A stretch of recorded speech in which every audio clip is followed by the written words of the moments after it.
We begin today in Syria, where the United Nations is warning nearly 1 million Syrians are living under siege, double the number last year. The vast majority, 850,000 people, are being blockaded by the Syrian government. On Monday, the UN Human Rights Agency said civilians trapped in eastern Aleppo, where the last hospitals have been destroyed by Syrian government bombing, are facing annihilation. On Tuesday, the UN spokesperson Rupert Colville said the attacks on hospitals, if proven deliberate and as part of a systematic pattern, could amount to war crimes. The situation in eastern Aleppo is really so horrendous. I mean, it's beyond words. I think we're all struggling to say anything new about it because it's so unremittingly awful, despite the occasional let-ups. Overall, the picture is horrendous, and the fact that these hospitals and clinics have continuously been hit is a matter of very, very grave concern. The World Health Organization says the Syrian government's intense bombing campaign against eastern Aleppo has damaged and shut down the area's only remaining hospitals, leaving 250,000 people trapped without access to medical care. Doctors warn the damaged hospitals may not be able to reopen. This comes as Syrian government forces have surrounded eastern Aleppo, which is rapidly running out of food, fuel and water. Meanwhile, on Sunday, the government of Bashar al-Assad said it had rejected a proposal by the UN Special Envoy for Syria, which called for eastern Aleppo to be granted autonomy if jihadist fighters linked to Al-Qaeda withdrew and the fighting stopped. Well, for more, we're joined by two guests. In Chicago, Dr. Zahir Sahlul is founder of the American Relief Coalition for Syria and senior advisor and former president of the Syrian American Medical Society. He's visited Aleppo 5 times since the war began. He was a classmate of Bashar al-Assad in medical school. And in Washington, D.C., Bassam Haddad is director of the Middle East and Islamic Studies program at George Mason University.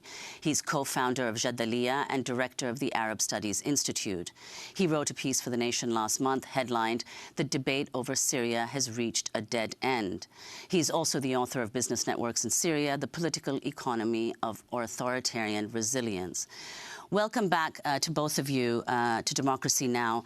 Dr. Zahir Sahlul, I'd like to begin with you to go over what we said in our introduction, namely the state of hospitals in eastern Aleppo.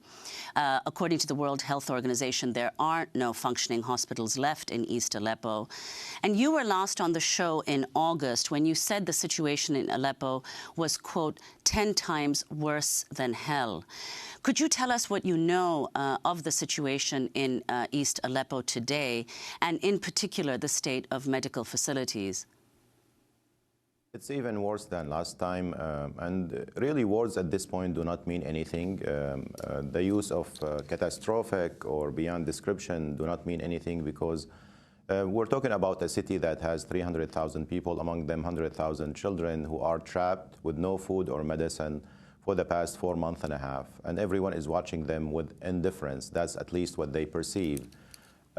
So we're talking about all hospitals in Aleppo right now that have capacity to treat victims of bombing that are destroyed, including the hospital that I spent last medical mission in with my colleagues. That was M10 hospital. It was a hospital underground for protection of doctors and nurses, and it was completely destroyed. That hospital used to perform 4,000 surgeries, life-saving surgeries every year.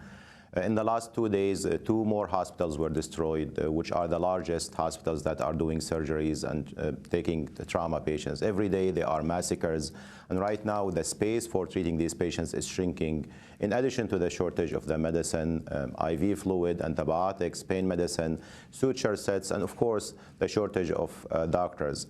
Every 17 hours right now in Aleppo, there is a targeting of healthcare facility. Every 60 hours, there is a targeting and killing of a healthcare worker. In the last 144 days, there were 143 attacks on healthcare facilities in Syria committed by the Syrian government and its ally, mostly Russia, and 1/3 of them happened in the city of Aleppo. So right now, to be a medical worker in Syria is the most dangerous job on earth. And in spite of that, we have doctors and nurses in Syria, and Aleppo especially, who want to continue to save their lives, but they need to be protected. So, Dr. Sahlul, could you say then where people are going now? You're in touch with medical personnel in East Aleppo. Where are people going now to seek medical treatment? There are still small medical facilities that are open and treating patients. They're semi-destroyed or partially destroyed. There are some basements of buildings that our doctors are treating their patients. When I was in Aleppo, I visited 7 medical facilities. These are hospitals that were in Aleppo before the crisis. And so few of them are very small, and they do not have the capacity to treat victims of trauma or victims of chemical weapons, as we were seeing in the last few days. But in spite of that, they are opening some of their spaces that are not destroyed to keep accommodating the patients. Healthcare is one essential part that keeps a city going. And if you destroy every facility or medical facility, that means you are destroying the neighborhoods, you're destroying the city. And that's why it's very crucial to keep anything that will keep providing medical care to the civilians in the city available. I'd like to bring in Professor Bassam Haddad, Director of the Middle East and Islamic Studies Program at George Mason University, and also co-founder of Jadaliyya. Professor Haddad, on this site, Jadaliyya, which you co-founded, you and your colleagues have been documenting developments in Aleppo. And you point out on the site that in addition to the carnage in East Aleppo, there have been repeated attacks on the government-controlled side of Aleppo, West Aleppo. What do you know of the scale of these attacks and who's carrying them out? Thanks, Nermeen. Well, clearly there's been Islamic of Western Aleppo by the rebels, and the issue here, or the point here, is that these, of course, pale in comparison to the brutal bombardment of Eastern Aleppo and the almost total destruction of life. The issue is not necessarily one to create any kind of parity, but it reveals a lack of reporting in Western media about that kind of direction of shelling into Western Aleppo. But the more significant point, as my co-panelist, if you will, has just shared, is that what we are witnessing in Aleppo today, especially in East Aleppo, of course, is nothing short of a slaughter. And that is, unfortunately, when I was here 3 weeks ago on the show, I had discussed that we had not seen then anything yet compared to what is likely to happen. And I fear that this will continue, this viciousness will continue until the regime and Russia take over Eastern Aleppo, because it is considered a necessary step to prop up their position in any future negotiation before, during, or after the takeover or the Trump administration comes into effect. And that is a chilling prospect, given what needs to happen in order for Aleppo to fall. The rebels will not give up. The regime and the Russians will go to any length to not just take over, but the idea here is to destroy life in itself. And we see that with the targeting of hospitals that cannot be but deliberate in this situation. Professor Haddad, could you say a little more about what you expect will happen given the intransigence of the regime and other parties involved? What do you think will happen in East Aleppo? I mean, it's as my colleague said, we are all in a loss for words. I mean, there's nothing that could describe what actually might happen if this onslaught continues. But at a strategic level, the Syrian regime and the Russians will not stop until this, it seems that they will not stop until Eastern Aleppo is within their control. And it is important to note that the regime and Russia today have overlapping interest in doing so. However, it is also important to recognize that there might be a rift after that point, because the degree to which they both want to conquer all of Aleppo is very similar. But in any future process, it seems like Russia is much more interested in focusing on stability and some sort of control of the situation in Syria, whereas the regime is mostly interested in reconquering the entirety of Syria and re-establishing itself and certainly its survival. And that might actually open the door for some negotiation.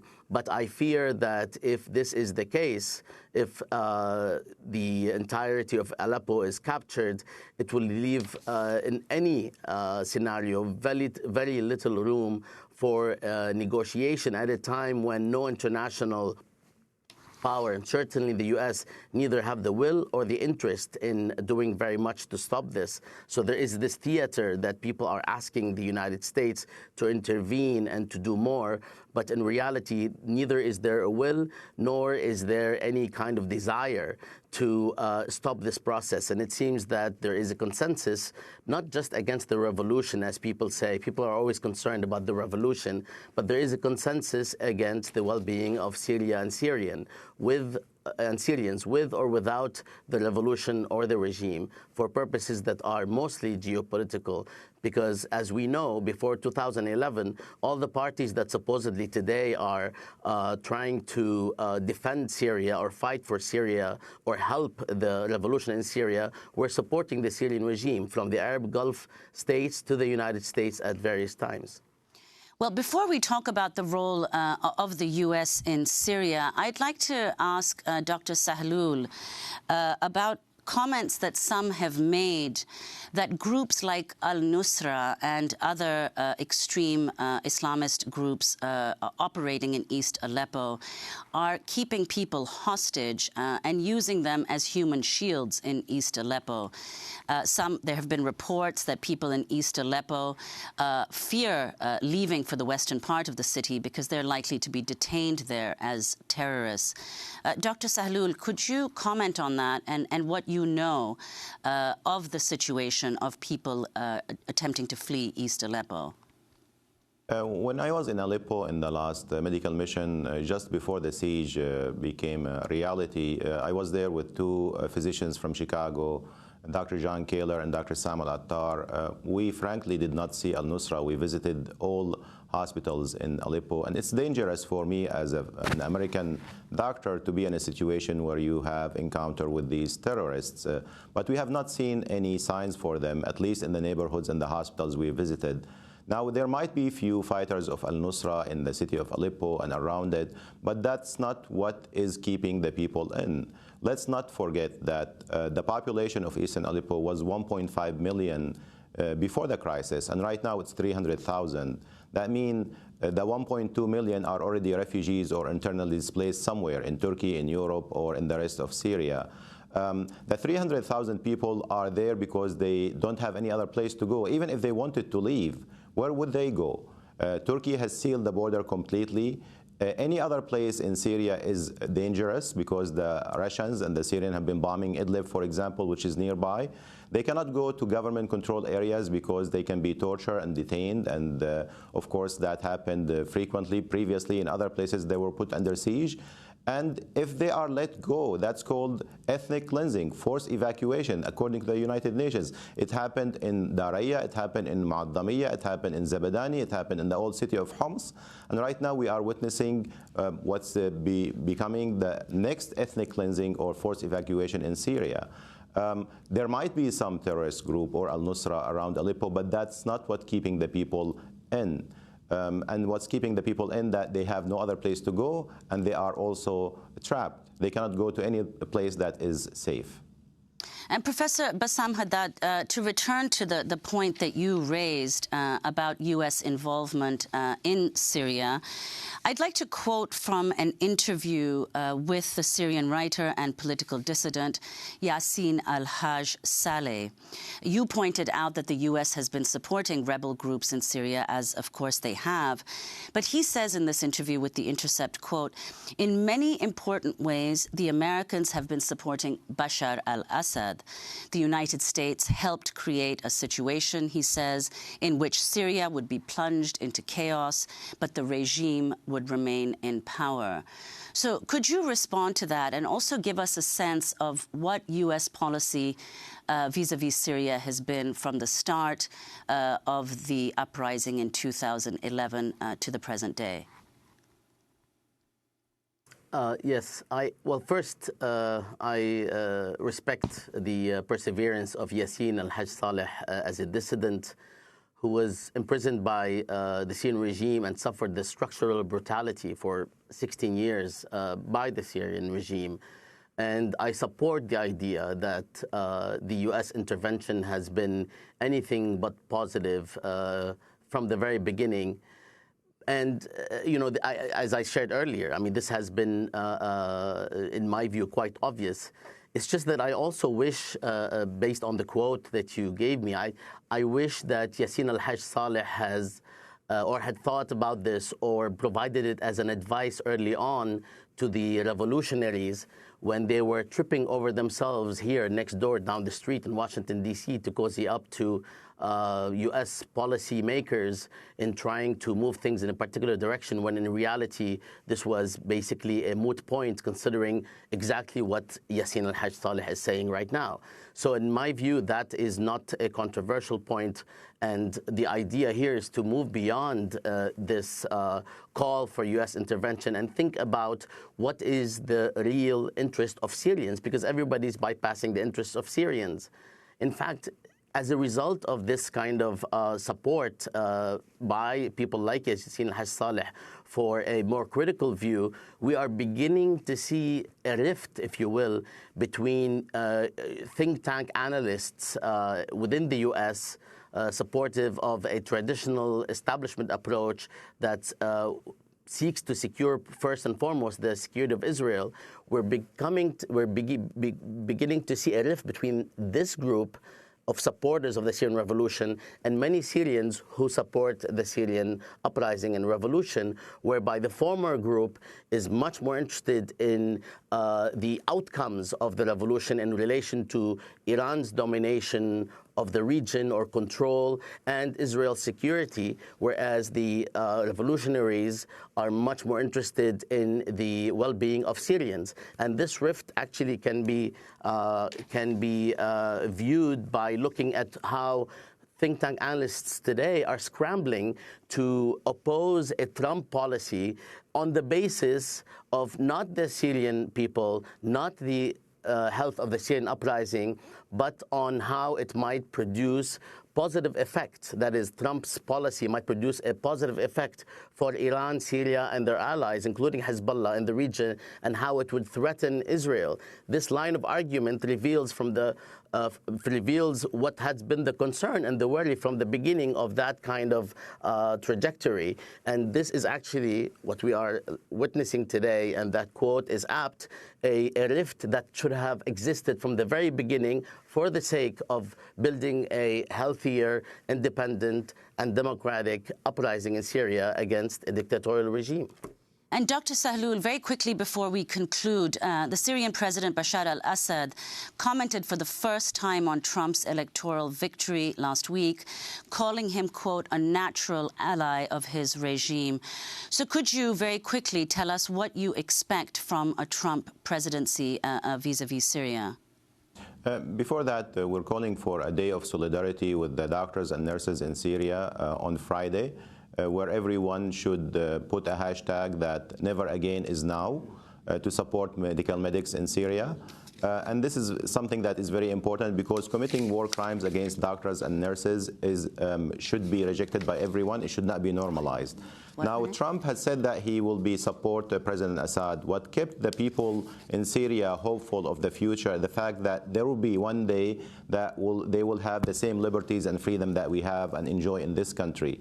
And if this is removed, if Trump will be supportive of Assad and Assad will control the rest of Syria and he will declare victory and he will continue to be a president for the next 14 years as he has promised, then that will be really the last nail in the coffin of the aspiration of the Syrian people, the young people of Syria who rose up in the beginning of this 5 years ago for freedoms and liberties that we enjoy and we all support.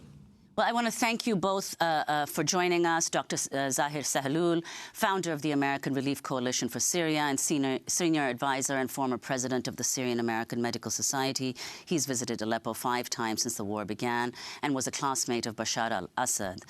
Bassam Haddad is director of the Middle East and Islamic Studies program. Thank you so much for joining us. He's also associate professor at the Shar School for Policy and Government at George Mason University, co-founder of Jadaliyah and director of the Arab Studies Institute. He wrote a piece for The Nation last month headlined, "The Debate Over Syria Has Reached a Dead End."